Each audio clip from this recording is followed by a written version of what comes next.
Kidangoor mass Joshi memorial Onam football മേള August 22 മുതൽ 30 വരെ നടക്കും.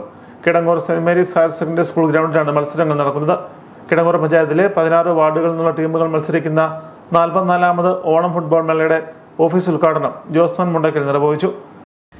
ഈ നാട്ടിലെ ആപാലവൃത്തം ജനങ്ങളും അടുത്ത ഓണത്തെ വരവേൽക്കുന്നതും അവരുടെ മനസ്സിലേക്ക് ഏറ്റവും കൂടുതൽ ആഴത്തിൽ പതിയുന്നതും കിടങ്ങൂരിൽ നടക്കുന്ന മാസ് ജോഷി മെമ്മോറിയൽ ഫുട്ബോൾ മത്സരമാണ് എല്ലാവരുടെയും മനസ്സിലുള്ളത്. ഇപ്രാവശ്യത്തെ ഫുട്ബോൾ മത്സരം ഈ മാസം 22-ാം തീയതി മുതൽ 30-ാം തീയതി വരെ ഇവിടെ അരങ്ങേറുമ്പോൾ കിടങ്ങൂരുള്ള ആപാലവൃത്തം ജനങ്ങളെയും വാസ്തവത്തിൽ ഫുട്ബോൾ പ്രേമികളാക്കി മാറ്റിയിരിക്കുകയാണ് ഈ ഫുട്ബോൾ ടൂർണമെൻറ്റ്.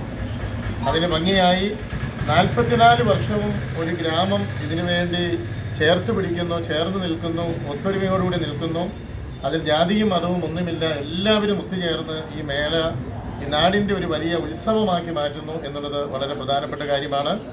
അതിൻ്റെ പ്രവർത്തനങ്ങൾക്കെല്ലാം നിയന്ത്രിക്കുന്ന, അതിൻ്റെ പ്രവർത്തനങ്ങൾക്കെല്ലാം ചുക്കാൻ പിടിക്കുന്ന ഈ ഫുട്ബോൾ മേളയുടെ ഈ ഓഫീസ് അതിൻ്റെ പ്രവർത്തനം ഇന്ന് ആരംഭിച്ച വിവരം വളരെ സ്നേഹപൂർവ്വം അറിയിക്കും. ജനറൽ കൺവീനർ ദീപു തോമസ് തേക്കങ്കാടിൽ അധ്യക്ഷനായിരുന്നു. ബ്ലോക്ക് പഞ്ചായത്ത് അംഗം Bobby Thomas, Liju Joseph, Joby Philip, Thomas കുട്ടി, ജോസ് കുടന്തയിൽ, വിഷ്ണു ഒറ്റാട്ടുകുന്നേൽ, സുധീഷ്, ടിനു തോമസ്, രഘുനാഥ് അപ്സര, സോജൻ, സജി ജോൺ തുടങ്ങിയവരും സംഘാടക സമിതി അംഗങ്ങളും പങ്കെടുത്തു. ഫുട്ബോൾ മേളയുടെ നോട്ടീസ് പ്രകാശനം, പോസ്റ്റർ പ്രകാശനം എന്നിവയും നടന്നു.